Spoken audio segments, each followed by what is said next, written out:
ಆತ್ಮೀಯ H16 news ಅರ್ಥಾತ್ ಸೀತಾರಾಮ್ ನ್ಯೂಸದ ವೀಕ್ಷಕರೇ, ನಾನು ನಿಮ್ಮವ ಎಂ ಆಯುಧ ಮಲ್ಲಪ್ಪ ಜೊತೆ ಅವರು. ತಾವು ಈಗ ಸುದ್ದಿಗಳ ಲೋಕಕ್ಕೆ ಎಂಟ್ರಿ ಹೊಡಿತಾ ಇದ್ದೀರಿ.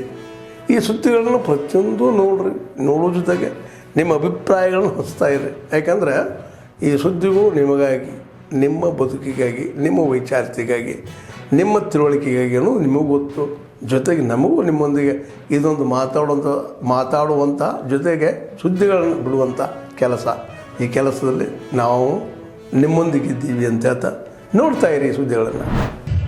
ಇನ್ನೊಂದು ಕಾಲೇಜ್ ಮಾಡಬೇಕಾಯ್ತಾ ಇದ್ರೆ ನೀವು ಕನಸು ಕಟ್ಕೊಂಡ್ರು ಅದು ಕ್ಲಿಯರ್ ಆಗಬೇಕಾಗಿತ್ತು. ಇವತ್ತು ಬಿಜಾಪುರ ಜನತೆಗೆ ಇವತ್ತೇನಾದ್ರು ಕೇಳಿ ಹಾಕಿದ್ರಿ ಅಂದ್ರೆ ಆ ಸರ್ಕಾರಿ ಕಾಲೇಜಕ್ಕೆ ಇವತ್ತು NB ಪಾಟೀಲರು ಬಸನಗೌಡಪ್ಪ ಯತ್ನಾಳ್ ಇಬ್ರು ಕಾರಣ ಅಂತ ಹೇಳಕ್ ಇಚ್ಛೆ ಪಡ್ತೀವಿ. ಅದಕ್ಕೆ ನೀವು ಕೇಳಿ ಹಾಕಿರಿ. ಕೇಳಿ ಯಾರ ಕಡೆ ಇಲ್ಲ, ಇದು ದೊಡ್ಡ ಹೋರಾಟ ಮಾಡೋ ಅವಶ್ಯ ಇಲ್ಲ. ನೀವು ಬಿಜಾಪುರ ಜಿಲ್ಲೆಯ ಜನತೆಯ ಬಗ್ಗೆ, ಜನತೆಯ ಬಡವರ ಬಗ್ಗೆ, ದೀನ್ ದಲಿತರ ಬಗ್ಗೆ ನಿಮಗೆ ಕಳಕಳಿ ಇತ್ತಂದ್ರ ಬಸನಗೌಡ ಪಾಟೀಲರು NB ಪಾಟೀಲ್ ಹೋಗ್ಬೇಕು, ಆ ಚಾವಿ ತೆಗಿಬೇಕು. ನೀವು ಆ ಚಾವಿ ತೆಗೆದೇ ಹೋದ್ರೆ ಬರುವ ದಿನಮಾನದಲ್ಲಿ ನಿಮ್ಮ ರಾಜಕೀಯ ಭವಿಷ್ಯಕ್ಕೆ ದೊಡ್ಡ ಪೆಟ್ಟು ಬೀಳ್ತಕ್ಕಂಥ ಎಚ್ಚರಿಕೆಯನ್ನು ಹೇಳಕ್ಕೆ ಇಚ್ಛೆಪಡ್ತೀನಿ. ಇವತ್ತು ಸರ್ಕಾರ ಏನ್ರಿ 75 ಸಾವಿರ ಸಣ್ಣ ಕೆಲಸ ಅನ್ರಿ. ಇವತ್ತು ರೈತರು ಸರ್ಕಾರಕ್ಕೆ ಇನ್ನೂ 4 ದಿನ ಗಡುವನ್ನು ಕೊಟ್ಟು ಆದಷ್ಟು ಬೇಗನೆ ಮಾನ್ಯ ಮುಖ್ಯಮಂತ್ರಿಗಳು ಇದರ ಬಗ್ಗೆ ವಿಶೇಷ ಗಮನ ಹರಿಸಬೇಕು. ಈಗಾಗಲೇ ನಾವು 10 ಲಕ್ಷ ಮೆಟ್ರಿಕ್ ಟನ್ ಮೆಕ್ಕೆಜೋಳವನ್ನು ಖರೀದಿ ಮಾಡ್ರಿ ಅಂತ ಹೇಳಿ ಕೇವಲ ಮಾಧ್ಯಮದ ಮೂಲಕ ಹೇಳಿದ್ರೆ ಸಾಲಂಗಿಲ್ಲ. ವಿಜಯಪುರ ಜಿಲ್ಲೆಯಲ್ಲಿ ಈಗಾಗಲೇ ಖರೀದಿ ಕೇಂದ್ರ ಪ್ರಾರಂಭ ಮಾಡಬೇಕಾಗಿತ್ತು. ಇಲ್ಲಿವರೆಗೂ ಕೂಡ ತಾವು ಮಾಡಿಲ್ಲ. ಆದಷ್ಟು ಬೇಗನೆ ಇನ್ನೂ 4 ದಿನ ಟೈಮ್ ಐತಿ. ನೀವು ವಿಚಾರ ಮಾಡಿ, ವಿಜಯಪುರ ಜಿಲ್ಲೆ ಒಳಗೆ ಸುಮಾರು 1.5 ಲಕ್ಷ ಹೆಕ್ಟರ್ ಭೂಮಿಯೊಳಗೆ ನಮ್ಮ ವಿಜಯಪುರ ಜಿಲ್ಲೆಯವರು ಮೆಕ್ಕೆಜೋಳನ ಅತ್ಯಂತ ಹೆಚ್ಚಿನ ಪ್ರಮಾಣದಲ್ಲಿ ಬೆಳೆದಾರ. ಅದು ನೀರಾವರಿನೂ ಐತಿ, ಒಣ ಬೇಸಾಯದ ಬೆಳೆಗಳು ಇದಾವ. ಆದಷ್ಟು ಬೇಗನೆ ಮಾನ್ಯ ಮುಖ್ಯಮಂತ್ರಿಗಳು ಇದರ ಬಗ್ಗೆ ವಿಶೇಷ ಗಮನ ಹರಿಸಿ ಪ್ರಾರಂಭ ಮಾಡಬೇಕು. ಇದಕ್ಕೆ ನಮ್ಮ ವಿಜಯಪುರ ಜಿಲ್ಲೆ ಉಸ್ತುವಾರಿ ಸಚಿವರಾದಂಥ MB ಪಾಟೀಲ್ ಇರ್ಬೋದು ಮತ್ತು ಜಿಲ್ಲಾಡಳಿತ ಇರ್ಬೋದು, ಇದ್ರ ಬಗ್ಗೆ ವಿಶೇಷ ಗಮನ ಹರಿಸಬೇಕು. ಇಲ್ಲ ಅಂತಂದ್ರೆ ನಾಳೆ ಆಗ್ತಕ್ಕಂಥ 5ನೇ ತಾರೀಕಿನ ಹೋರಾಟಕ್ಕೆ ನೇರ ಹೊಣೆಗಾರರು ಜಿಲ್ಲಾಡಳಿತ ಆಗ್ತದೆ ಅಂತೇಳಿ ಈ ಸಂದರ್ಭದಲ್ಲಿ ಕರ್ನಾಟಕ ರಾಜ್ಯ ರೈತ ಸಂಘ ಅಧ್ಯಕ್ಷ ಸೇನೆಯಿಂದ ನಾವು ಎಚ್ಚರಿಕೆಯನ್ನು ನೀಡಿ, ಯಾಕಂದ್ರೆ ನೀವು ರೈತರ ಪರ ಕೆಲಸ ಮಾಡಬೇಕು. ಅದು ಬಿಟ್ಟು ಕೇವಲ ನೆಪ ಮಾತ್ರಕ್ಕೆ ಸರ್ಕಾರನಾಗ ಏನೋ ಒಂದು ನೆಪ ಹೇಳಿ ರೈತರನ್ನೆಲ್ಲ ಬೀದಿಗೆ ತಳ್ಳುವಂಥ ಒಂದು ಕೆಲಸ ಮಾಡಬಾರ್ದು. ಬರ್ತಕ್ಕಂಥ 5ನೇ ತಾರೀಕಿನ ಒಳಗಾಗಿ ಒಂದು ಸೂಕ್ತ ನಿರ್ಣಯ ತೆಗೆದುಕೊಂಡು ವಿಜಯಪುರ ಜಿಲ್ಲೆ ಇರುವಂಥ ಎಲ್ಲ ಮೆಕ್ಕೆಜೋಳನ ಯಾವುದೇ ಕಂಡೀಷನ್ ಹಾಕಂಗಿಲ್ಲ. ನೀವು 5 ಕ್ವಿಂಟಲ್ ಖರೀದಿ ಮಾಡ್ತೀವಿ ಅಂತ ಹೇಳಕತ್ತೀರಿ. ಈಗಾಗಲೇ ನಮ್ಮ ಕೃಷಿ ಇಲಾಖೆಯ ಅಧಿಕೃತ ಮಾಹಿತಿ ಪ್ರಕಾರ 20 ರಿಂದ 25 ಕ್ವಿಂಟಲ್ ಬೆಳೀತಾರೆ ಅಂತ ಹೇಳಿ ನಿಮ್ಮದೇ ಮಾಹಿತಿ ಐತಿ. ಮತ್ತು ಬೆಳೆದಂಥ ಬೆಳೆಯನ್ನು ಮತ್ತೆ ಎಲ್ಲಿ ಮಾರಾಟ ಮಾಡೋಕೆ ಹೋಗ್ಬೇಕು? ನಮ್ಗೆ ಇದೆಲ್ಲ ಆಗಂಗಿಲ್ಲ. ಒಟ್ಟಾರೆ ಎಲ್ಲ ಬೆಳೆದಂಥ ಬೆಳೆಗಳನ್ನ ಯಾವುದೇ ಒಂದು ತಕರಾರು ಇಲ್ಲದೆ ಬೆಂಬಲ ಬೆಲೆಯಲ್ಲಿ ಖರೀದಿ ಮಾಡ್ಬೇಕಂತೇಳಿ ಸ್ವಲ್ಪ ಆಗ್ರಹ ಮಾಡ್ತಾ ಇದೀವಿ. 5ನೇ ತಾರೀಕಿನ ಒಳಗಾಗಿ ಖರೀದಿ ಕೇಂದ್ರ ಆರಂಭ ಆಗಲಿಲ್ಲ ಅಂದ್ರೆ ಈ ಹೋರಾಟ ಉಗ್ರ ರೂಪಕ್ಕೆ ತಾಳ್ತದೆ. ಈ ಜಿಲ್ಲೆಯಲ್ಲಿರುವ 1.5 ಲಕ್ಷ ಇದ್ದು ಇಲ್ಲದಂತಿದೆ. ಜನರ ಸಮಸ್ಯೆಗಳು ಇಡೀ ರಾಜ್ಯದಲ್ಲಿ ಬಹಳ ವೇಗವಾಗಿ ಸಮಸ್ಯೆಗಳು ಬೆಳೀತಾ ಇವೆ. ರೈತರ ಸಮಸ್ಯೆ ಇರ್ಬೋದು, ಹಿಂದುಳಿದವರ ಸಮಸ್ಯೆಗಳಿರ್ಬೋದು, ದಲಿತರ ಸಮಸ್ಯೆ ಇರ್ಬೋದು, ಕಾರ್ಮಿಕರ ಸಮಸ್ಯೆಗಳಿರ್ಬೋದು, ಅಂಗನವಾಡಿ ಕಾರ್ಮಿಕರ ಸಮಸ್ಯೆ ಇರ್ಬೋದು, ಆಶಾ ಕಾರ್ಯಕರ್ತರ ಸಮಸ್ಯೆ, ಅಂದರೆ ಎಲ್ಲ ಸಮಸ್ಯೆಗಳು ಬೆಳೀತವೆ. ಕಾಂಗ್ರೆಸ್ ಮಾತ್ರ ನಿದ್ದೆ ಮಾಡ್ತಾರೆ.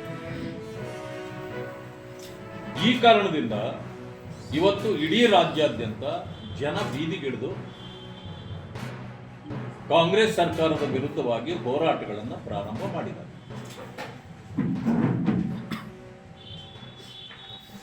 ಬಟ್ ಒಂದೇ ಮಾತಿನಲ್ಲಿ ಹೇಳೋದಾದ್ರೆ ಕಾಂಗ್ರೆಸ್ ಪಕ್ಷ ಮತ್ತು ಕಾಂಗ್ರೆಸ್ ಸರ್ಕಾರ ಜನವಿರೋಧಿ ಸರ್ಕಾರ ಆಗಿದೆ,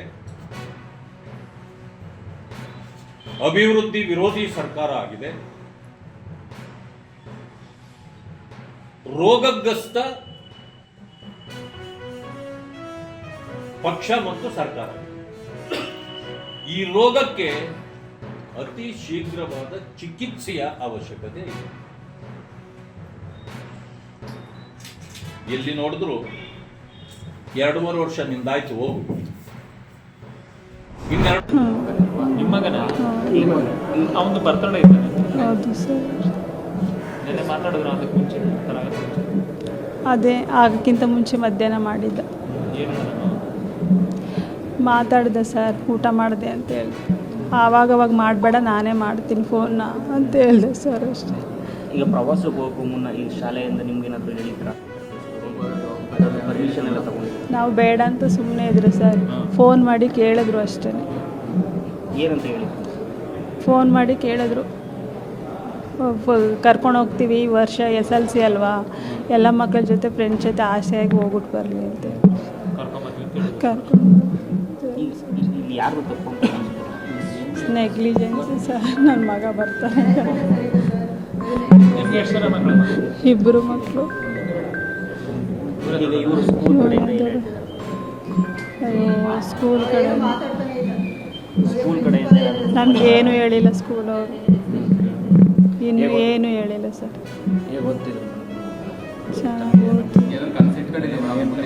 ಸರ್, ಕನಸಿರಲ್ವಾ ತಂದೆ ತಾಯಿ ಆದ್ಮೇಲೆ. ಚೆನ್ನಾಗಿ ಓದಪ್ಪ, ಸೈನ್ಸ್ ತಗೋಪ್ಪ PUC ಅಂತ ಹೇಳಿದ್ದೆ. ಆಯಿತು ಅಮ್ಮ ಅಂತ ಹೇಳಿದೆ. ಅಯ್ಯೋ ಸರ್, ವಿಶ್ ಮಾಡೋದೇ ಮರೆತುಬಿಟ್ಟೆ. ಊಟ ಆಯಿತಾ, ಚೆನ್ನಾಗಿ ಹೋಗ್ಬಿಟ್ಟು ಪಪ್ಪ ಅಂತ ಅಂದೆ ಅಷ್ಟೆ. ಆದ್ಮೇಲೆ ಎಲ್ಲ ಸುದ್ದಿಗಳನ್ನು ನೋಡಿದ್ರಲ್ಲ, ಏನು ಅನಿಸ್ತು ನಿಮಗೆ? ಇದರಲ್ಲೇ ನಿಮ್ಗೆ ಲೈಕ್ ಆಗಿರ್ಬೋದು, ಡಿಸ್ಲೈಕು ಆಗಿರ್ಬೋದು, ಕಾಮೆಂಟ್ ಬೇಡಪ್ಪ ಅಂತೂ ಅನಿಸಿರ್ಬೋದು, ಕಾಮೆಂಟ್ ಮಾಡಬೇಕಪ್ಪ ಅನಿಸಿರ್ಬೋದು, ಶೇರ್ ಮಾಡಬಾರ್ದಪ್ಪ ಅನಿಸಿರ್ಬೋದು, ಅದು ಮಾಡಬೇಕು ಅನಿಸಿರ್ಬೋದು.